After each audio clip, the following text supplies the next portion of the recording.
So if you're online now with us,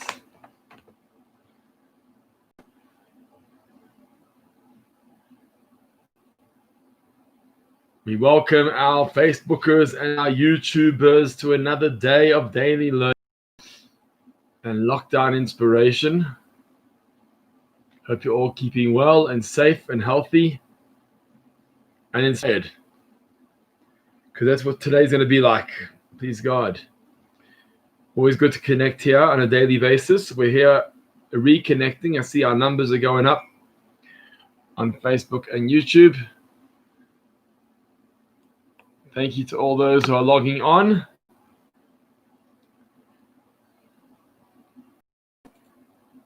If you're still logging in,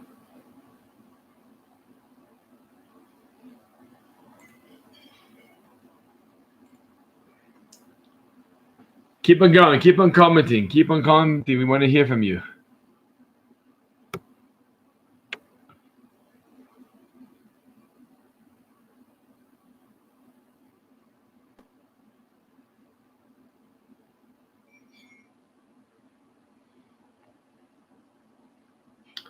Okay, thank you all. I see people are logging on. So let me welcome everyone personally. Those who have greeted me, I want to greet you back and reciprocate the greetings. But if anyone else is still logging on, please let us know that you're coming on live with us. We want to engage personally with you as we do every day. Dave Block, I see your comments coming through, but the comments are not on the right chat, Dave. So if you can, I don't know where Dave's commenting. Dave, if you can just leave that video and come into today's video.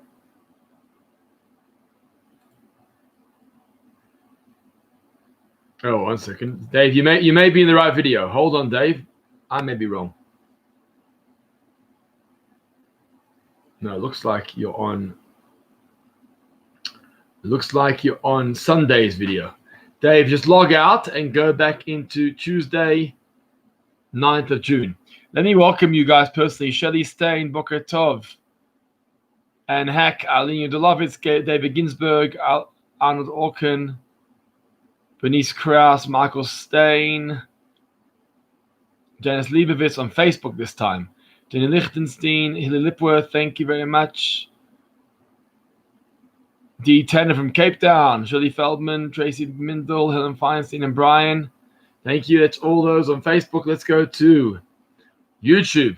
And our YouTubers, Raylene and Stan Braz, Moritz Walken, Ian Clemenson, Shelley Smith,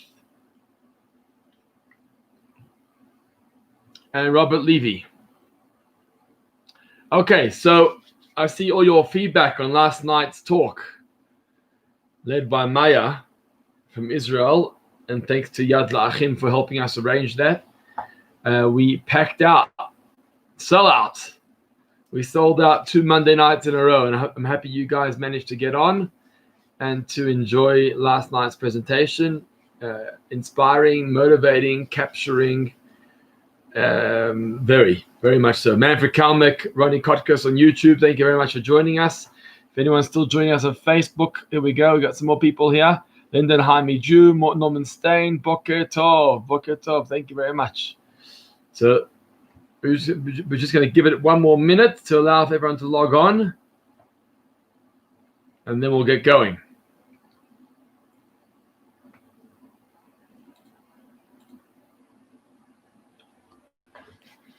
What a wonderful day. What a wonderful day. Okay, we've got over 30 students here, 35 listeners and viewers. That's amazing. Live today on Facebook and YouTube. Dawn Orlovitz, good to see you, Dawn. Lionel Rubin, thank you for joining. We've got a beautiful crowd on YouTube as well. And I really appreciate your interaction. So if anyone has any questions or comments on any topic, feel free. Good morning. Okay. Janice Leibovitz, feedback from the cousins in Israel on last night's talk. It was amazing. Good. Happy to hear that. I wonder how many overseas participants we actually had last night. We had 1,000 people in the Zoom room.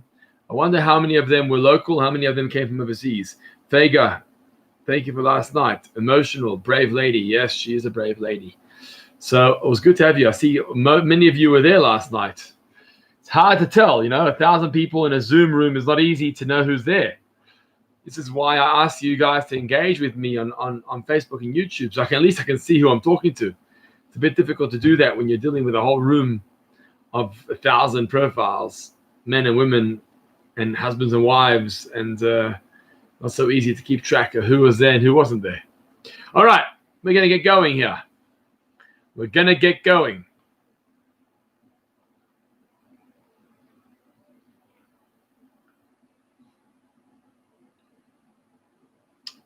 Really in Brad's comments. Really enjoyed your chat with Rabbi Upton. Great to see you both in casual situation. Keep going. Thanks, Raylene, for the feedback. Yeah, Rabbi Upton from Linksfield Shul and myself have started a weekly chat on Facebook. It's called The Aussie and the Yankee, two Joburg rabbis discussing Jewish life and leadership in tumultuous times. So that's going to be Mondays, 12:30 for now. We'll see how we go. First one was yesterday. You can go onto my Facebook profile and you'll see it there and listen to that conversation. It's about half an hour as we discuss what is an Aussie and a Yankee doing in Johannesburg in South Africa. So thanks, Raylene, for that feedback as well. I appreciate that. All right, so we're going to get going. Let me start off with a question here, which I think is important. The question is, let's say you set your alarm to get up in the morning to go for a jog. And as circumstances have it, you miss your alarm. You don't hear the alarm. And as a result, you don't get up. And as a result, you don't go for a run. And let's assume you have no time during the day. How much do you miss that run? How desperate are you? How frustrated are you?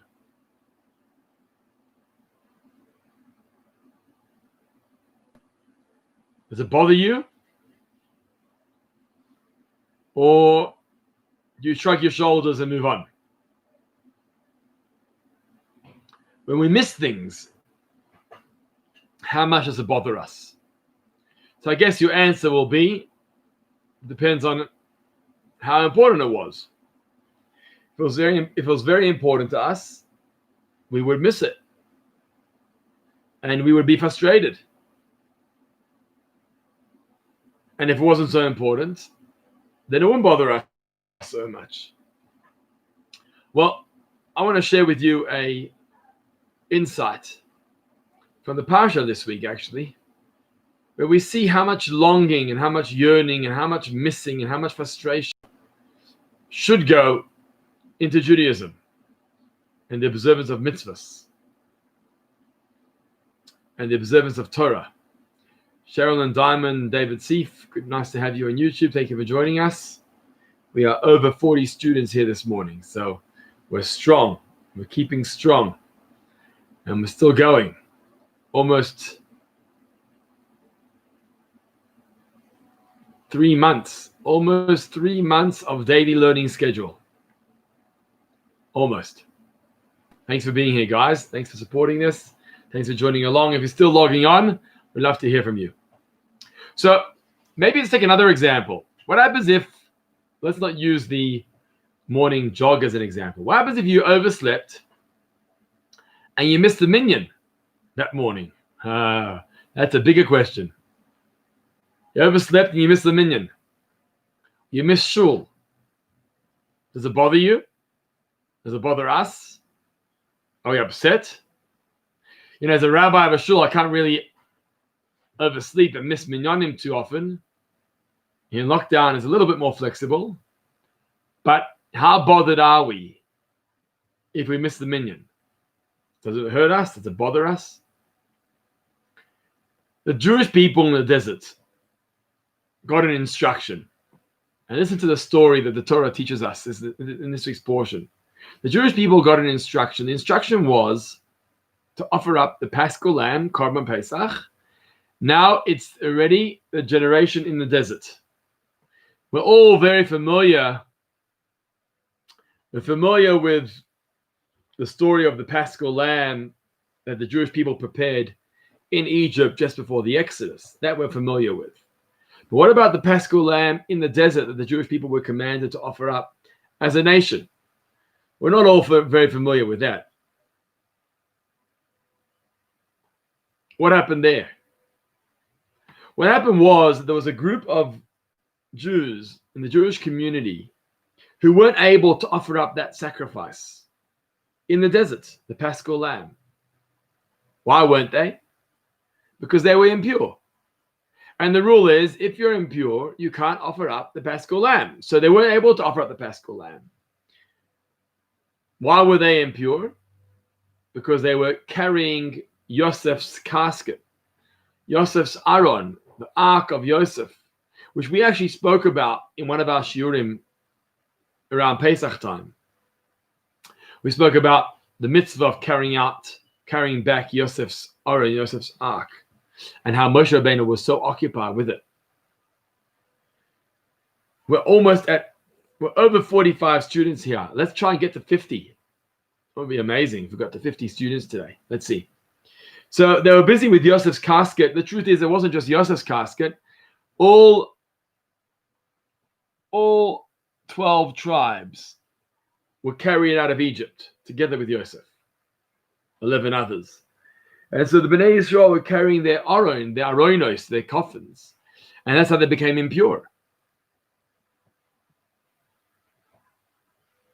And therefore they weren't able to offer up the sacrifice. So now it saved them some money. They didn't have to offer up an animal. So that saved some money.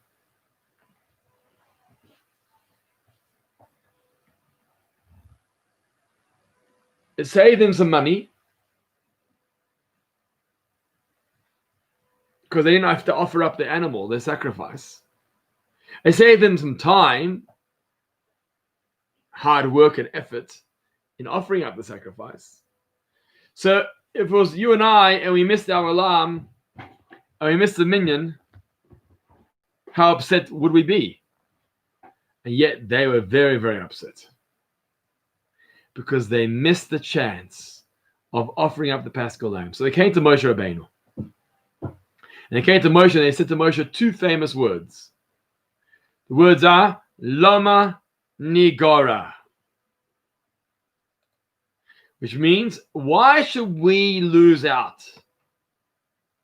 The simple storyline is that why should we lose out? Because we also want to offer up the Paschal lamb. Just because we're impure right now, why should we lose out? And second of all, of Yosef and his brothers. And if we're carrying the coffins of Yosef and his brothers and we're involved in a mitzvah, why should we lose out?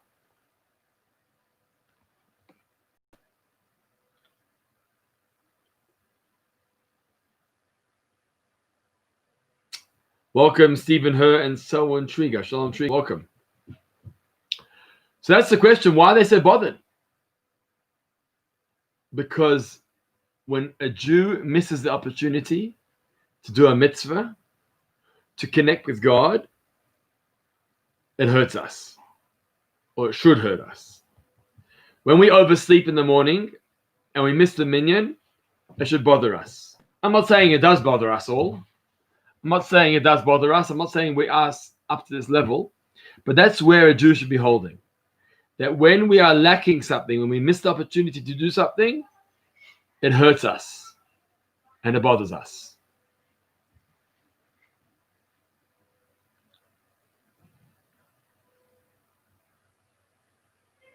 What's the meaning of a mitzvah? What does the word mitzvah mean? The simple translation of the word mitzvah is commandment. V'ata tetzaveh, and you shall command. It's a commandment. But the Zohar brings us, and the mystics bring us another interpretation. It doesn't just mean a commandment. It comes from the Aramaic word of tzavta. What does tzavta mean? Tzavta means connection, because through the mitzvah, we actually connect to the divine. We connect to God Himself. And so maybe the idea of do you miss it or do you not miss it? Does it bother you or does it not bother you? May boil down to your interpretation of what a mitzvah is.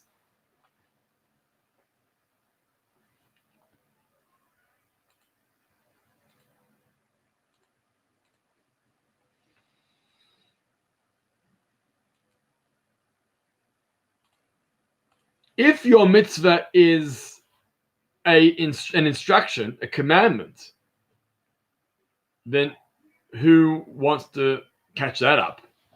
If it's an instruction or a commandment, I'd rather miss it. I'd rather not do it.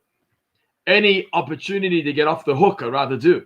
But if you understand mitzvah to mean the Aramaic or the Kabbalistic interpretation of a connection to the divine, it's your connection, it's your loop that connects you to Hashem. Who's going to want to miss out on the opportunity? We're all going to grab that opportunity. Because how could I miss it? How could I miss it?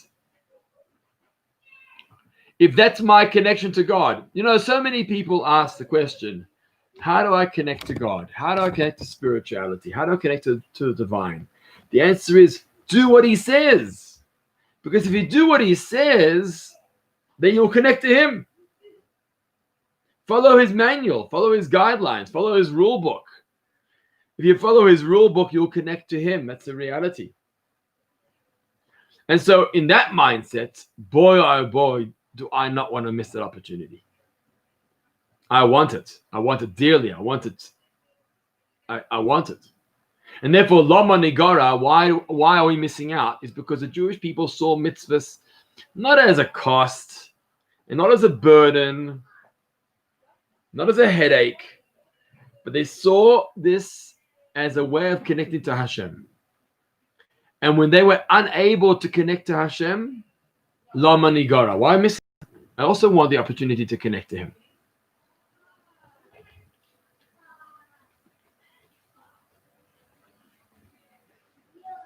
I think this approach is so relevant when it comes to our attitude in terms of asking the rabbi for a shaila, or consulting, or looking for a loophole, or looking for a way out.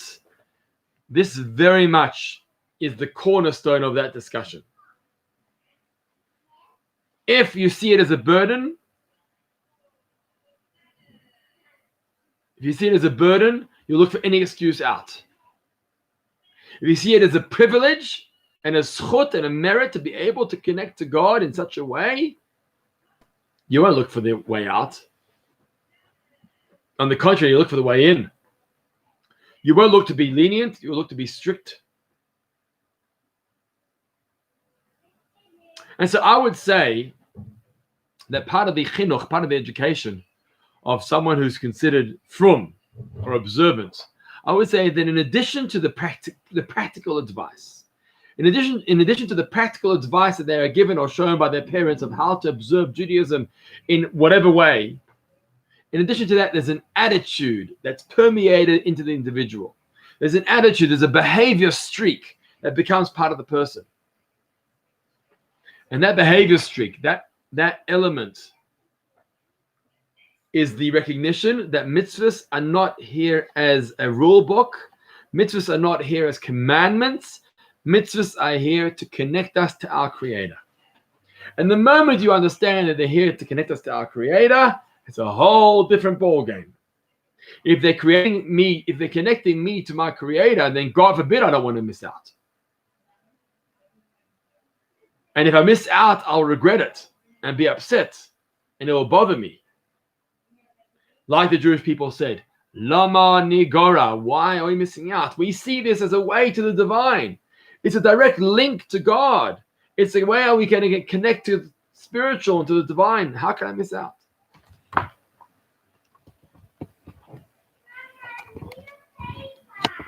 Before I continue, I want to welcome all those who are with us and joining us on YouTube or Facebook. If you are still with us, you're still following, or you just joined on a bit late, why don't you say hello? Greet us in the comments. welcome you here on another beautiful daily morning learning session. Nice to see you all here.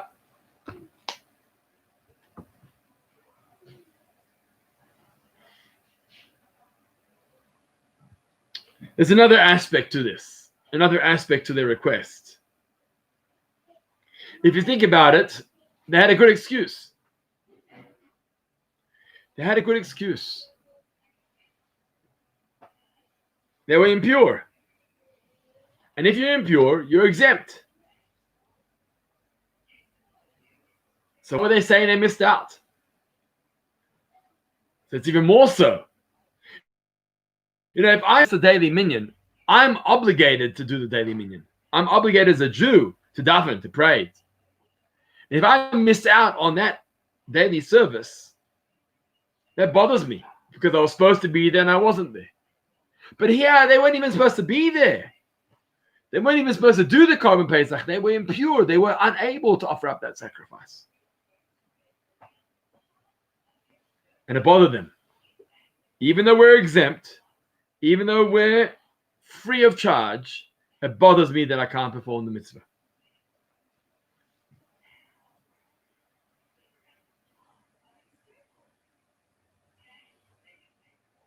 And so they cried, Lama Nigara. Why are we missing out? And the same thing we should cry as well.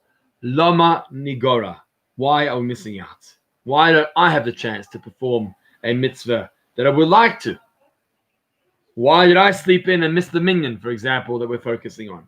Or why don't I do this? Or why don't I do that? It should bother us. Just like it bothered them in the midbar, so too it should bother us too. Lama Nigara. Why are we lacking?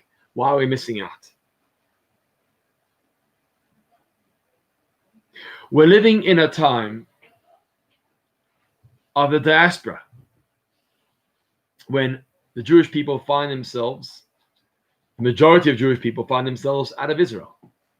Happens to be that of recent, Israel's population, Jewish population, has actually superseded and is greater in number than Jews in America. Over 6 million Jews. But the diaspora has more Jews than Israel. Morning, David Block. Dave, I'm happy that you made it from home today. Okay, good. So we're living in a diaspora, and we don't just have we're not lacking in one korban, the Paschal lamb. We're lacking in many, many korbanot. Take, for example, Shavuot. We just had Shavuot. There's Bikurim, the first fruits of Shavuot. Shtei halechem, the 2 loaves of bread. And we spent a few days discussing barley offerings and wheat offerings and this offering and that offering. It's true. But the bottom line is we're not doing it. So how much does it bother us? Does it bother us that we're not doing it?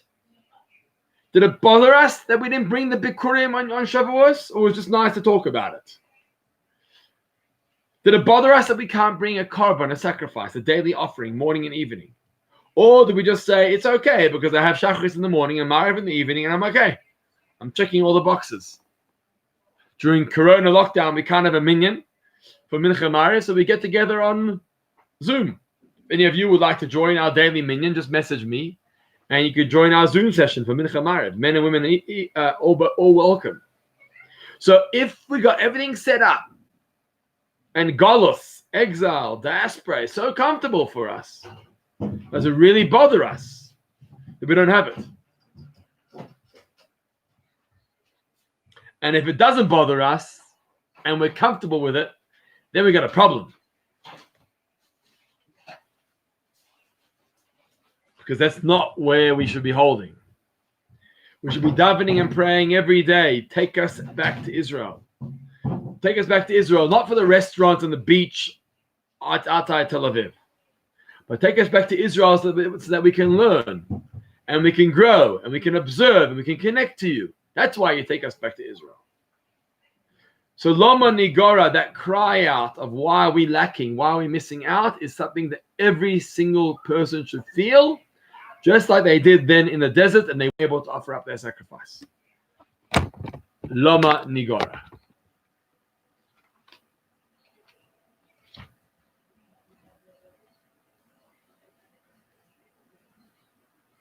We actually say in our davening, we say it twice in our davening, just before the beginning of the service of Shacharit, as well as at the end of Midah. We say the words, Yehi ratzon milfanecha, may it be the will of Hashem, Hashem Elokeinu v'Elokei Aviseinu, God of our forefathers, Shibaneh Beit HaMikdash, that we should merit to the building of the Beit HaMikdash, Mheira v'yameinu, speedily in our days.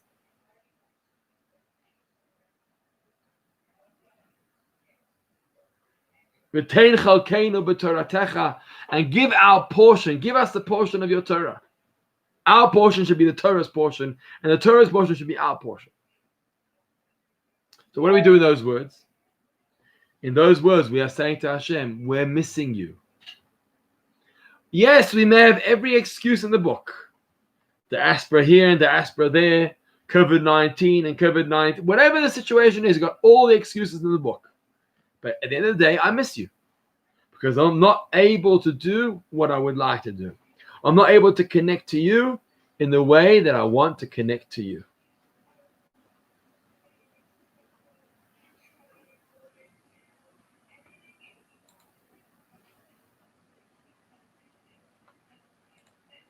Brian Owen, goal-setting lifestyle. Yeah, I hear that, Brian, but here it's more than just goal-setting. Here's recognizing that my life as it is may be lacking. Instead of convincing ourselves that we're okay and we're self-sufficient and we're in tune, what this needs to remind us is that we're still lacking. And we've got room for improvement. We've got room for growth. And if God's not in our lives, I'm missing it. I'm missing being with him. I miss the Bikurim on Shavuos. I miss the daily offerings and the daily sacrifices. Now, I don't have, none of us experience the daily offerings, but it should bother us that we're not able to celebrate the daily offerings. I want to welcome everyone here to another session of daily learning under lockdown. Hope you're all keeping well. And thank you for joining. If you have any comments or questions, or just put your names in the chat or share greetings, we'd like to welcome you personally and privately here to this learning session. This is where Eretz Yisrael, our beloved country of Israel, gets its name from. Eretz means a land, but what is the word? And Yisrael means Yisrael. But let's elaborate more on the word Eretz. Our sages tell us that Eretz actually comes from the word Ratz. And Ratz means to run. That we're running quickly.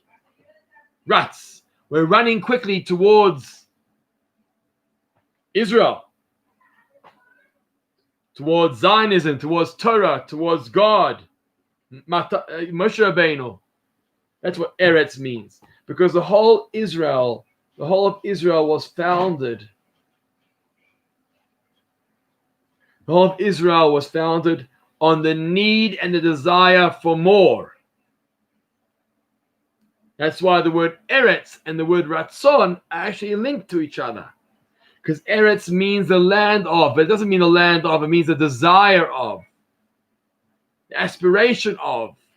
And that does tie into Brian's comment earlier about setting oneself goals. It's possible. You know, we're setting ourselves goals because we want more. So when I wake up in the morning and I pinch myself,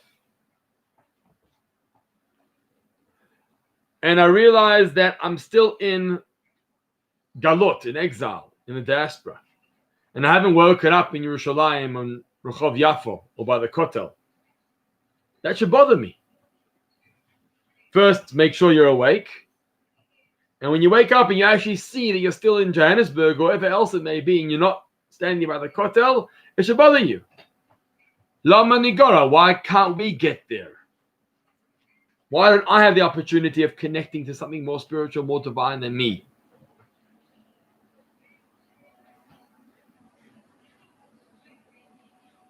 And that's what makes us so connected to Israel as a Jewish people, in particular the African Jewish community, because we're very connected to Israel. Our minds are there the entire time. And it bothers us. It bothers us that we're not there. And that bothering is exactly what we're talking about today.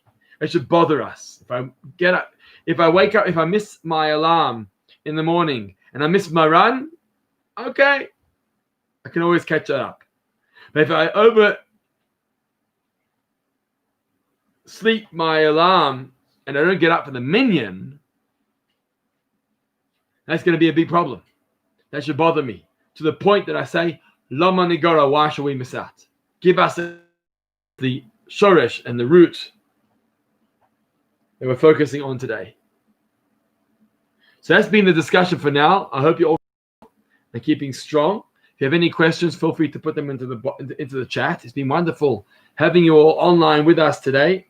I'm going to wish you all a fantastic day ahead, a day of rest, a day of challenges, a day of challenges, positive challenges, that is, a day of growth. That's key, a day of growth for us all. And I'm going to wish you FOMO. Thanks, Dave. Whatever it takes to get you here. That's the main thing. Whatever it takes to get you here. We thank you for joining us. We wish you keep well, keep safe, keep sane, keep spiritual. Take care. We'll be back here tomorrow morning. 10:30 tomorrow morning. Hope you'll join us once again as we continue our conversation of daily learning. Thank you all for joining us. Thank you for being part of this. God bless and have a wonderful day ahead.